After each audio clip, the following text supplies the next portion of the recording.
Welcome back to the channel. Today we're finishing up the 5-lug conversion for the front of my Dakota RT. If I had known it was going to be this easy, I would have put it in the last video, but I suspected there'd be more ways to do it than I thought.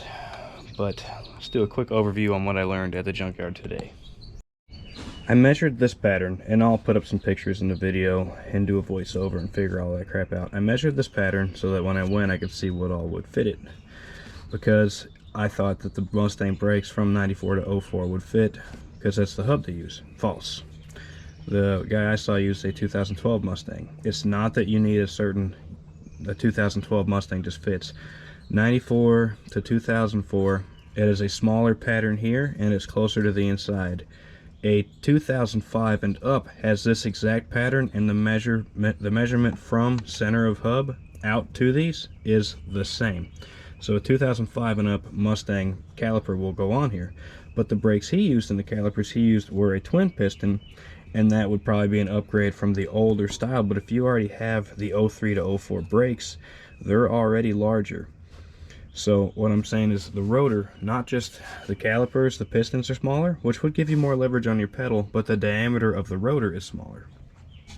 So I went and got the stub, and I happened to turn around and I was going to start checking SUVs, whatever there may be, and 2 cars away was a Ford Explorer, a 2005, which I find funny because the 96 to 2002 ones, you use the Mustang hub, or the Crown Vic, and the Ford Explorer full-wheel drive rotor, and your brakes fit.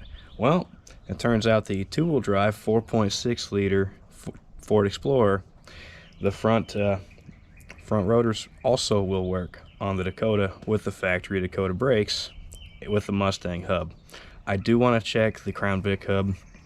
I'm curious if the back spacing's just a little different, because I have to put a little spacer in between the original caliper bracket,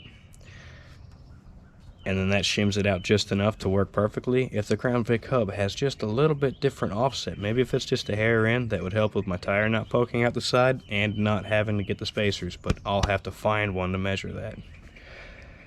So, yeah.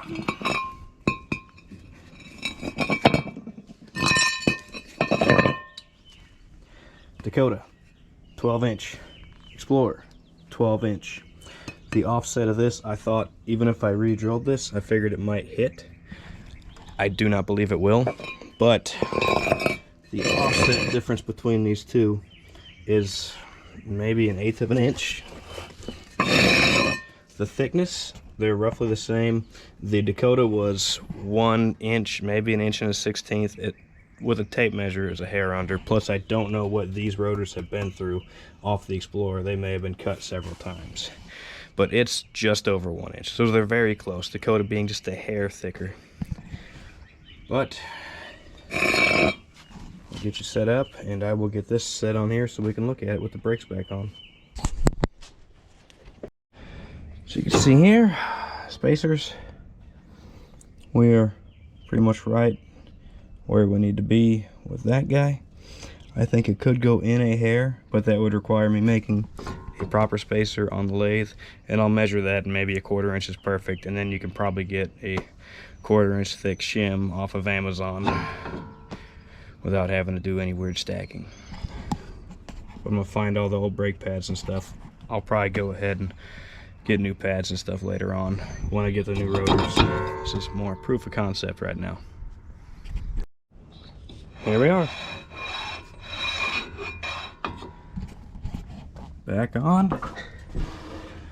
Good to go. So, you can get fancy Mustang stuff. If you just get the base model, you are getting a weaker braking system and a smaller rotor. If you're getting it off of something cool like a GT500 or some kind of Cobra or something cool from 2005 and up, then you could be looking at an upgrade. But just getting the basic V6 stuff or the basic GT is not an upgrade. But they will bolt on, so you do have that option. I'm sure they're lighter, but this is a pretty hefty truck. At least we've got parts for a pretty hefty truck. Oh, that's pretty much going to be it. This works. I expected it to be a more convoluted solution, but No, finding the right, that just happened. Is just a couple trucks away, there's a rotor already off sitting on the ground. It's like, that might work, and by golly, it did.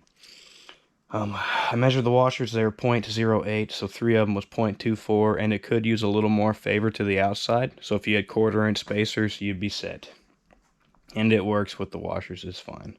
It's not going to hurt it. At some point, you probably do want to get longer bolts, but I still think there's enough in there, it's fine.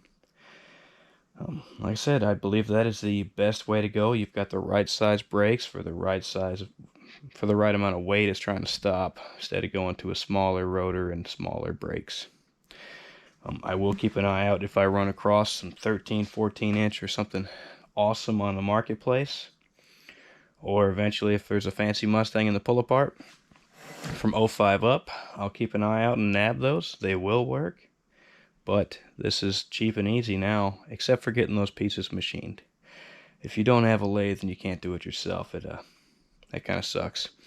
And the other stub I got, I guess, I don't know if it just happened to be easier to get out, or I knew what it took to get it out. I had it out in 15 swings. It was no big deal. What you do is put the nut all the way on, knock it until the nut hits the knuckle, and then take the nut off, flip it around, put it on backwards, and the hex part of the nut will slide into where the stub rides without hitting anything. So you can drive it almost all the way out with the nut. And then you don't have to use a socket. Just put the edge of the nut, the flange, flush with the edge of the stub, and go to town. A couple hits, it was out. So now we know. And when you put it back in, do not use the fancy Ford nut. Fancy Ford nut is for final installation. The way it bites, it will just tear it up. Well, that's going to be it. I'm going to get the other stub ready. I'm going to get the other side back on. Well, not on. I've got to order 2 new rotors. But now that we know what to do. Like I said, it was a 2005 Ford Explorer. And I think the parts guy asked if it was 4.0 or 4.6. I don't actually know that it matters. The stubs were splined, or the hubs were splined on that Explorer to be 4-wheel drive. But it was a 2-wheel drive. So I don't know 2-wheel drive to 4-wheel drive that it matters. But this was a 4.6 2-wheel drive Explorer. 2005 model. And the rotors are the same diameter, good to go. Well, that's going to be it. I'm happy it's that easy. Not going to be expensive. New rotors from Rock Auto can be like 25, 30 bucks a piece.